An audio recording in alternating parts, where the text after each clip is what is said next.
भारत की इकोनॉमी तेजी से बढ़ रही है, फिर भी 23 करोड़ लोग अब भी गहरी गरीबी में फंसे हुए हैं। क्या भारत माता बढ़ती जनसंख्या के बीच अपनी रफ्तार बनाए रख पाएगी, या फिर राजनीतिक अड़चनें इसे अपने पड़ोसियों श्रीलंका, बांग्लादेश की तरह संकट और संघर्ष की राह पर ले जाएंगी? इस वीडियो में हम दिल्ली के 17 साल से रुके हुए विकास के सपनों और उनके देश के भविष्य पर पड़ने वाले असर को समझेंगे।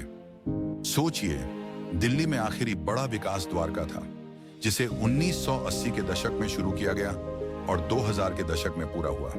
तब से मास्टर प्लान दिल्ली 2021 जैसी बड़ी योजनाएं प्रस्तावित की गई हैं, ताकि दिल्ली के अंदर बची हुई जमीन को विकसित किया जा सके। गुरुग्राम या नोएडा जैसे बाहरी शहरों में नहीं, बल्कि देश की राजधानी के बीचों बीच। इस वजह से यह जमीन बेहद कीमती और रणनीतिक रूप से महत्वपूर्ण हो जाती है। ये योजनाएं दिल्ली मास्टर प्लान और लैंड पूलिंग 1 लाख एकड़ जमीन को विकसित करने का लक्ष्य रखती है, जो सिंगापुर के आकार से बड़ी है और दुबई शहर से 15 गुना बड़ी। 2007 में शुरू हुई इन योजनाओं की प्रगति रुक गई है। यहां तक कि हमारे देश की सुप्रीम कोर्ट भी सरकार को फटकार लगा रही है और कह रही है कि राजधानी खस्ता हाल में है। हम भारत को दुनिया की तीसरी सबसे बड़ी अर्थव्यवस्था बनाने का सपना देखते हैं, एक विकसित देश। लेकिन जब हमारी अपनी राजधानी उपेक्षित हो रही है, तो यह कैसे संभव होगा? अमीर और अमीर बनते जा रहे हैं, जबकि गरीब संघर्ष कर रहे हैं। यह केवल बुनियादी ढांचे का संकट नहीं है, यह उम्मीदों का संकट है।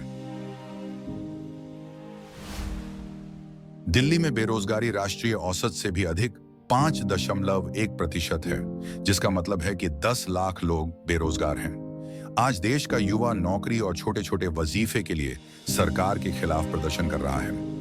17 वर्षों में दिल्ली में शून्य शहरीकरण और विकास के कारण 1 करोड़ लोग अनधिकृत कॉलोनियों में रहने को मजबूर हैं, जहां बुनियादी सुविधाएं नहीं हैं और 50 लाख से अधिक लोगों के पास ठीक से सीवरेज भी नहीं है। सरकार ने सबका साथ सबका विकास का वादा किया था, फिर भी किसान, ग्रामीण और व्यापारी राजधानी की सड़कों पर विकास की मांग कर रहे हैं। जब दिल्ली के लोग विकास की गुहार लगा रहे हैं, तो भारत विकसित भारत कैसे बनेगा? और एक भी मांग ऐसी नहीं है जो पूरी नहीं हो सकती, और एक भी मांग ऐसी नहीं जिसको पूरा होने में कोई समय लगे।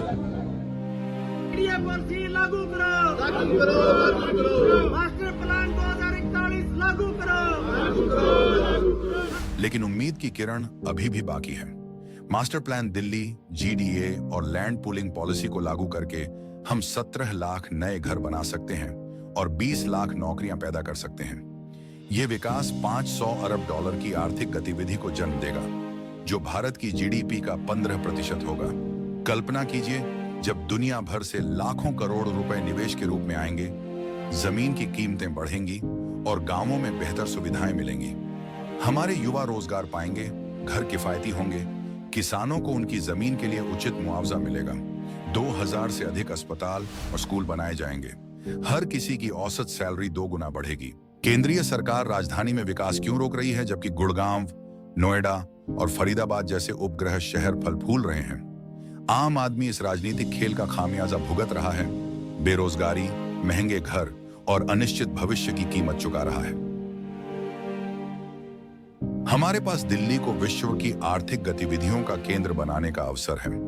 मिलकर हम दिल्ली को समृद्धि का प्रतीक बना सकते हैं, सिर्फ हमारे लिए नहीं, बल्कि आने वाली पीढ़ियों के लिए भी। जय Hind. The PIL seeks urgent and time-bound implementation of the land pooling policy and green development area policy. 65 गांव के प्रधानों ने एकत्रित पंचायत की है। Land pooling policy, GDA policy, master plan 2041।